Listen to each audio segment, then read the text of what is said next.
So we will continue our topic that mode of nutrition. हमने हमारी पहली video में बात की थी auto topic mode of nutrition. इस ऑटो नाम से हम समझ पा रहे हैं ऑटो में सेल्फ तो ऑर्गेनिजम्स जो कि अपना खुद का खाना लेते हैं, अपने खुद के न्यूट्रिएंट्स बनाते हैं और उन्हें अब्सॉर्ब करते हैं. वो ऑटोट्रॉपिक मोड ऑफ न्यूट्रिशन होता है. वो सारे ऑर्गेनिजम्स ऑटोट्रॉपिक ऑर्गेनिजम्स होते हैं. स्पेशली जो प्लांट्स होते हैं तो ऑटोट्रॉपिक होते हैं. नेक्स्ट हम बात करें heterotrophic mode of nutrition. Hetero मतलब नाम से ही हम समझ पा रहे हैं. Hetero means depend on the others. Hetero means depend on the others. The organisms who depend upon the others. Organisms who depend on the others for their food or nutrition are known as heterotrophic organisms. And this mode of nutrition is known as heterotrophic mode of nutrition. तो जो organisms जो दूसरे organisms पे अपने खाने के लिए अपने nutrients के लिए depend रहते हैं वो heterotrophic organisms होते हैं. और the mode of nutrition heterotrophic mode of nutrition होता है. अब जो ऑर्गेनिजम्स इसी में, और ये आपकी बुक के पेज नंबर 98 पे आपको मिल जाएगा. और इसी में एक और इम्पॉर्टेंट बात ये बताई गई कि जो ऑर्गेनिजम्स लाइक कुछ सिंगल सेल ऑर्गेनिजम्स होते हैं like fungi, bread, mushroom, mould, east.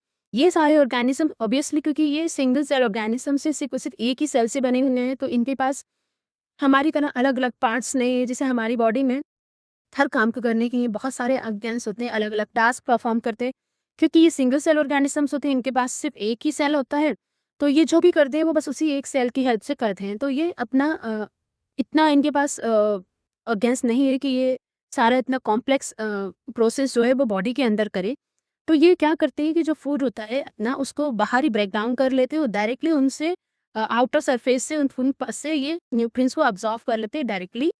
तो इसके लिए इनके पास ये अपनी बॉडी को ये अपने सेल से ही कुछ स्पेशल ऑर्गेन्स बना लेते हैं.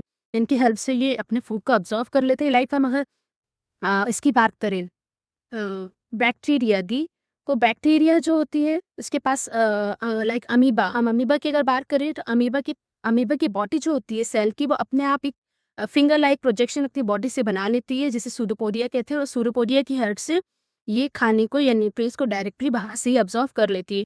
पेरामीशियम की अगर हम बात करें तो पेरामीशियम के पास भी सीरिया होते हैं. इन सीरियास की हेल्प से पेरामीशियम भी अपने फूड को डायरेक्टली इन्वायरमेंट से अपने न्यूट्रिएंट्स को फूड से अब्जॉर्व कर लेते हैं. अब ये तो बात थी सिंगल सेल ऑर्गेनिजम्स की कि जितने भी सिंगल सेल ऑर्गेनिजम्स होते हैं वो सारा अपना खाना जो है वो सरफेस से ही अब्जॉर्व कर लेते हैं, बाहर से ही बॉडी के अब्जॉर्व कर लेते हैं और उनके उसी सेल से वो अपने पार्ट्स बना लेते हैं, स्पेशल पार्ट्स जिससे कि अपना खाना अब्जॉर्व कर लेते हैं लाइक सूडोपोडिया, अमीबा में, सीलिया, पेरामीशियम में. बट जो दूसरे कुछ और ऑर्गेनिजम्स होते हैं जो कि थोड़े से लेजी, जिन्हें हम कहें कि जो तो कुछ नहीं करना चाहते, इतना सारा प्रोसेस नहीं करना चाहते, ये खाना खाना, ब्रेक डाउन करना, ये क्या करते हैं तो दूसरे ऑर्गेनिजम्स होते हैं जो कि अपना न्यूट्रिएंट्स सब अब्जॉर्व कर लेते हैं. तो ये इनकी बॉडी से उनका बना हुआ न्यूट्रिएंट्स को अब्जॉर्व करके उससे अपनी लाइफ को कंटिन्यू करते हैं. जैसे इन्हें पैरासिटिक ऑर्गेनिजम्स भी कहते हैं, जैसे लाइस है, कस्कूटा है, लीच है, टेपवर्म्स है. अब ये तो पैरासिटिक मोड ऑफ न्यूट्रिशन था. एक हमने जो पुत्र बनाने वाला जो सिंगल सेल ऑर्गेनिजम्स का होता है कि जो बॉडी के बाहर से ही न्यूट्रिएंट्स को अब्जॉर्व कर लेते हैं, ये सारे हीटोट्रॉपिक न्यूट्रिशन में आते हैं.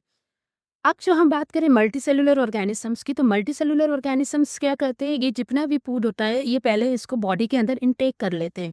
हम जैसे खाना खा लेते हैं, खाने के बाद इसको ब्रेक डाउन करते हैं और ब्रेक डाउन करके इससे न्यूट्रिएंट्स को अब्सॉर्व करते हैं. तो ये सारा एक लंबा प्रोसेस होता है, इससे बहुत सारे ऑर्गेन्स पार्टिसिपेट करते हैं और ये एक पूरा प्रोसेस चलता है. तो किसी को हम न्यूट्रिशन एंड डाइजेशन प्रोसेस कहते हैं. तो ये क्वेश्चन आपका कई बार आ जाता है कि how do organisms obtain their nutrition, कैसे ऑर्गेनिजम्स अपने न्यूट्रिशंस को ऑब्टेन कर दे. तो यहाँ पे आप आंसर्स दे सकते हैं कि अगर सिंगल सेल ऑर्गेनिजम्स की आपसे बात की जाए कि how do single cell organisms obtain their nutrition, तो मोस्टली सिंगल सेल ऑर्गेनिजम्स जो है वो अपना न्यूट्रिशन डायरेक्टली इन्वायरमेंट से अब्जॉर्व कर लेते हैं. लाइक बॉडी के बाहर से ही उनको ब्रेक डाउन करके डायरेक्टली अपने न्यूट्रिशंस को अब्जॉर्व कर लेते हैं. कुछ स्पेशल उनके पार्ट्स होते हैं बॉडी के, उनकी हेल्प से. और अगर पैरासिटिक ऑर्गेनिजम्स की बात करें तो वो दूसरे ऑर्गेनिजम्स पे डिपेंड रहते हैं अपने न्यूट्रिशंस के लिए. मीन्स दूसरे ऑर्गेनिज्म जो न्यूट्रिशंस को बनाते हैं उनको ये डायरेक्टली अब्जॉर्व कर लेते हैं. अगर हम बात करें मल्टी सेलुलर ऑर्गेनिजम्स की, तो मल्टी सेलुलर ऑर्गेनिजम्स का जो न्यूट्रिशन प्रोसेस है वो बहुत ज़्यादा वेल डिफाइंड है. अब बहुत ज़्यादा हम कहेंगे कि पूरा ऑर्गेन से उसके बहुत सारे पूरा सिस्टमेटिक चलता है प्रोसेस और बहुत सारी चीज़ें उसको पार्टिसिपेट करती हैं. लाइक बॉडी के बहुत सारे ऑर्गेनिजम्स पार्टिसिपेट करते हैं, बहुत सारे ग्लैंड्स पार्टिसिपेट करते हैं, बहुत सारे इसमें बायोलॉजिकल कैटलिस्ट लाइक जिन्हें हम एंजाइम्स कहते हैं, वो इसमें रोल प्ले करते हैं। तो ये जो न्यूट्रिशन का हमारा सफ़र है या जर्नी है, ये हमारी स्टार्ट होती है। इसका जो मेन रोल प्ले करता है, जो मेन हीरो जिसे हम कहेंगे, वो होता है एलिमेंट्री कैनाल। एलिमेंट्री कैनाल एक बॉडी का सबसे लॉन्गेस्ट लेंथ के हिसाब से सबसे लॉन्गेस्ट पार्ट है, जो कि हमारे माउथ से स्टार्ट होकर और एनस का एंड होता है। ये एलिमेंट्री कैनाल से ही पूरा हमारा खाना गुजरता है और जो प्रोसेस होते हैं वो इस एलिमेंट्री कैनाल में ही प्रोसेस शुरू होते हैं। अब हम बात करते हैं हमारे माउथ से, like starting point of the alimentary canal. तो माउथ जैसे ही हम खाना मुंह में खाते हैं, तो जो खाना हम खाते हैं या मुंह में लेते हैं, वो खाना कॉम्प्लेक्स फॉर्म में होता है और इस खाने को हमें कन्वर्ट करना कर सिंपल फॉर्म में। मुंह जब हम खाना खाते हैं हम उसको च्युइंग करते हैं। च्युइंग करने के बाद जब वो खाना छोटे छोटे पीसेस में हम चेंज करते हैं, कन्वर्ट करते हैं, तब उसके साथ अब रोल प्ले होता है यहाँ पे ग्लैंड्स का। तो पहला जो फर्स्ट ग्लैंड होता है, जो कि हमारे माउथ में प्रेजेंट रहता है, सिलेवरी ग्लैंड। तो ये सिलेवरी ग्लैंड सिलाइवा रिलीज करता है मुंह से। जब सिलाइवा रिलीज होती है, तो ये सिलाइवा कंटेन करती है कुछ बायोलॉजिकल कैटलिस्ट, जो कि सिलेवरी एमिलाइज होते हैं। ये सिलेवरी एमिलाइज जो सिलेवरी ग्लैंड्स जो हैं, सिलेवरी ग्लैंड्स के अंदर जो सलाइवा प्रेजेंट रहती है, इस सलाइवा के अंदर एंजाइम्स प्रेजेंट रहते हैं, जो कि सेलेवरी एमिलाइज होते हैं। ये सेलेवरी एमिलाइज इस फूड पार्टिकल्स के साथ मिलकर इनको छोटे छोटे पार्ट्स में कन्वर्ट करती है। जब हम खाना च्युइंग करते हैं, तो तब ये सलाइवा में के एंजाइम्स हमारे खाने में मिक्स हो जाते हैं और ये इनको फाइन पार्टिकल्स में चेंज करने लगते हैं। लाइक ये हमारा फर्स्ट स्टेप होता है हमारे कॉम्प्लेक्स फूड को सिंपल फॉर्म में कन्वर्ट करने के लिए। जब खाना अच्छी तरह से च्युइंग हो जाता है, तो ये खाना हमारे फूड पाइप की हेल्प से कहाँ पहुँचता है? स्टमक में। फूड पाइप की हेल्प से स्टमक में पहुँचता है। और यही जो एलिमेंट्री कैनाल होता है, इनकी जो लाइनिंग्स होती है, एलिमेंट्री कैनाल्स की जो वॉल की लाइनिंग्स होती हैं, उन लाइनिंग्स में ऐसे मसल्स होते हैं, इतने स्ट्रॉन्ग मसल्स होते हैं कि ये मसल्स कॉन्ट्रैक्ट करते रहते हैं पूरी तरह से, पूरे कंटिन्यूसली कॉन्ट्रैक्ट करते रहते हैं और कॉन्ट्रैक्ट करते ये फूड को पुश करते रहते हैं आगे की तरफ बढ़ाते रहते हैं। ये जो इम्पोर्टेंट पॉइंट्स जो आपको बता रहे हैं, ये आपकी बुक की पेज नंबर 99 पर आपको मिल जाएंगे। अब माउथ से जो खाना है, ये हमारे जब हम खाने को चबा लेते हैं, यहाँ पर माउथ है, जो सलाइवरी ग्लैंड्स है, जो सलाइवा जो है, उसके जो एंजाइम्स है, वो भी उसमें मिक्स हो जाते हैं, हेल्प करते हैं। उसके बाद फिर ये खाना हमारा जो है, उसके बाद ये कैनाल के मसल्स उसको पुश करते हैं और किसकी तरफ भेज देते हैं? स्टमक की तरफ। अब खाना हमारे मुंह से और स्टमक में जब जाता है, तो इसके बीच में जो एलिमेंट्री कैनाल है, इसका नाम चेंज हो जाता है। यहाँ पे इसका नाम फूड पाइप या इसोफेगस हो जाता है। तो खाना माउथ से फूड पाइप और इसोफेगस की हेल्प से कहाँ पे पहुंच जाता है? स्टमक में पहुंच जाता है। अब जो बचा हुआ थोड़ा बहुत काम है, वो कौन करेगा? स्टमक करेगा। अब स्टमक में भी खाना हमारा फिर कन्वर्ट हो रहा है कॉम्प्लेक्स फॉर्म से सिंपल फॉर्म में बचा हुआ और डाइजेशन स्टार्ट हो रहा है। अब यहाँ पे स्टमक में ही ग्लैंड्स प्रेजेंट रहते हैं, जिनका नाम होता है गैस्ट्रिक ग्लैंड्स। ये गैस्ट्रिक ग्लैंड्स जो होते हैं, ये स्टमक की वॉल्स पे प्रेजेंट रहते हैं। जो हमारा स्टमक होता है, उसकी वॉल जो होती है, उसपे भी कुछ गैस्ट्रिक ग्लैंड्स प्रेजेंट रहते हैं। ये गैस्ट्रिक ग्लैंड्स रिलीज करते हैं कुछ एंजाइम्स, या हम जिसे कहते हैं बायोलॉजिकल कैटलिस्ट। तो ये एंजाइम्स जो होते हैं, ये HCl मीन्स हाइड्रोक्लोरिक एसिड्स, ये माइल्ड एंजाइम्स होता है। एंड कुछ प्रोटीन डाइजेस्टिव एंजाइम्स भी होते हैं, जैसे पेप्सिन, म्यूकस। तो ये HCl, पेप्सिन, ये वाले एंजाइम्स अब हमारे फूड में मिक्स होकर उसको और डी डाइजेशन में हेल्प करते हैं। तो ये HCl और जो प्रोटीन डाइजेस्टिक एंजाइम्स लाइक पेप्सिन्स होते हैं या म्यूकस होते हैं, ये कहाँ प्रेजेंट रहते हैं? ये स्टमक के अंदर गैस्ट्रिक ग्लैंड्स प्रेजेंट रहते हैं। ये गैस्ट्रिक ग्लैंड्स ने ये वाले एंजाइम्स प्रेजेंट रहते हैं। और म्यूकस पर क्या काम होता है? म्यूकस जो है हमारे स्टमक की जो इनर लाइनिंग होती है, उसको प्रोटेक्ट करते हैं। एक और इम्पॉर्टेंट जो चीज़ है, जो आपके बुक में मिलेगी आपको पेज नंबर 100 पर, पैरा 1 में, कि जो लेंथ होती है स्मॉल। अब खाना देखिए, अब जब खाना फूड में जो डाइजेस्ट हो गया, मीन्स जो कॉम्प्लेक्स फॉर्म में चेंज होता जा रहा है सिंपल फॉर्म में, अब ये खाना कहाँ पहुंचेगा? स्मॉल इंटेस्टाइन में। अब बचा हुआ जितना भी काम है वो कौन करेगा? Small intestine. अभी तक क्या हुआ था? माउथ ऑफ स्टमक ने क्या करा था? खाने को फाइन पार्टिकल्स में कन्वर्ट कर दिया था। अब जब खाना पूरी तरह से फाइन पार्टिकल्स में कन्वर्ट हो गया, सिंपल फॉर्म में कन्वर्ट हो गया, तो अब इस खाने से जो मेन काम था, हमें जो मेन चीज चाहिए थी, न्यूट्रिएंट्स, वो न्यूट्रिएंट्स अब्जॉर्व करेगा स्मॉल इंटेस्टाइन। तो यहाँ स्मॉल इंटेस्टाइन ने खाना आकर पूरी तरह से डाइजेस्ट हो जाएगा। इसीलिए द साइट ऑफ डाइजेशन कहा जाता है कि डाइजेशन कहाँ होता है, डाइजेशन स्मॉल इंटेस्टाइन में होता है। द स्मॉल इंटेस्टाइन वो प्लेस है, वो जंक्शन है, वो साइट है जहाँ पे डाइजेशन पूरी तरह से कंप्लीट होता है। मीन्स अब हमें खाने से वो न्यूट्रिएंट्स अब्जॉर्व करना है, और वो न्यूट्रिएंट्स कौन अब्जॉर्व कर रहा है, कौन निकाल रहा है, वो कर रहा है स्मॉल इंटेस्टाइन। और कौन से वो न्यूट्रिएंट्स है, like carbohydrate, protein, fat, vitamin, minerals. और जो हम ये सारा काम सारा सब कुछ कर रहे हैं ना, न्यूट्रिशन और डाइजेशन, ये सब खेल ही इन न्यूट्रिएंट्स के लिए हो रहा है। हमें ये न्यूट्रिएंट्स चाहिए, हमें ये प्रोटीन चाहिए, कार्बोहाइड्रेट चाहिए, फैट्स चाहिए, क्योंकि यही न्यूट्रिएंट्स रिस्पॉन्सिबल होते हैं, यही वो न्यूट्रिएंट्स होते हैं जो कि एनर्जी बनाते हैं, हमारी बॉडी के लिए एनर्जी बनाते हैं। लाइक मैं आपको बताऊं, जैसे कहीं भी हम काम करते हैं, तो जब काम करते हैं तो हमारे वर्कर्स होते हैं, तो वो वर्कर्स को काम करने के लिए एनर्जी चाहिए, ताकत चाहिए, या एनर्जी ड्रिंक्स होते हैं उनके लिए। सीन हमारे जो सेल्स होते हैं वो बॉडी के वर्कर्स होते हैं, या हमारी बॉडी की मशीन्स होती है जिनको फ्यूल चाहिए वर्क करिए के लिए। तो ये जो फ्यूल है वो ये न्यूट्रिएंट्स है। तो सारा काम, सारा जो हम खा रहे हैं, डाइजेस्ट कर रहे हैं, इतनी मेहनत कर रहे हैं, हमारे ऑर्गन्स मेहनत कर रहे हैं, वो सारा काम इन न्यूट्रिएंट्स के लिए ही होता है। तो जब खाना कॉम्प्लेक्स फॉर्म से सिंपल फॉर्म में कन्वर्ट हो जाता है, तब स्मॉल इंटेस्टाइन में पहुंचता है। स्मॉल इंटेस्टाइन खाने से सारे न्यूट्रिएंट्स अब्सॉर्व कर लेते हैं, कार्बोहाइड्रेट, वेट, प्रोटीन, विटामिन, मिनरल्स। इसीलिए स्मॉल इंटेस्टाइन जो है उन्हें कंप्लीट साइट और जंक्शन ऑफ कंप्लीट डाइजेशन कहा जाता है। अच्छा, ये काम ज़रा स्मॉल इंटेस्टाइन अब यहाँ ये भी अकेला नहीं करता, इससे भी इसकी हेल्प होती है। हेल्प कौन करते हैं, लिवर और पेनक्रियास। तो जैसे ही इस द फूड पार्टिकल्स है या ये सिंपल फूड है, अब जब स्टमक में स्मॉल इंटेस्टाइन में आ जा रहा है स्टमक से, तो लिवर और पेनक्रियास भी अपना रोल प्ले कर रहे हैं, अपनी हेल्थ में मदद दे रहे हैं।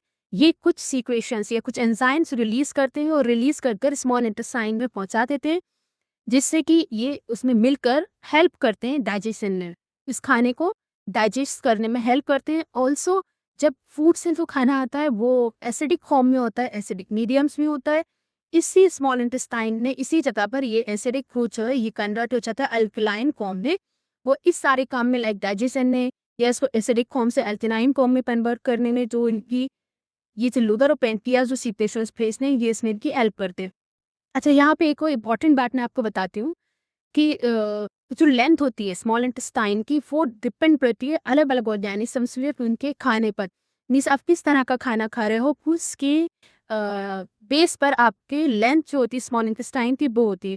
तो ये कभी कभी हो सकता है कि ये भी आपसे पूछ लिया जाए कि what is the difference between the length of small intestine, or what is the difference between the what is the difference of small intestine between the herbivores है कार्निवोरस। और ये भी कह सकते हैं कि जो हार्बीवोरस है उनका और स्मॉल इंटेस्टाइन की लेंथ ज़्यादा है, लॉन्ग है कंपैरिजन टू द कार्निवोरस। बोलिए हमेशा याद रखिए। पहले तो मैं आपको बता दूँ, यस हार्बीवोरस का जो स्मॉल इंटेस्टाइन है जिसकी लेंथ ज़्यादा होती है कंपैरिजन टू द कार्निवोरस। अब क्यों होती है, इसका रीज़न, इसके पीछे क्या रीज़न है।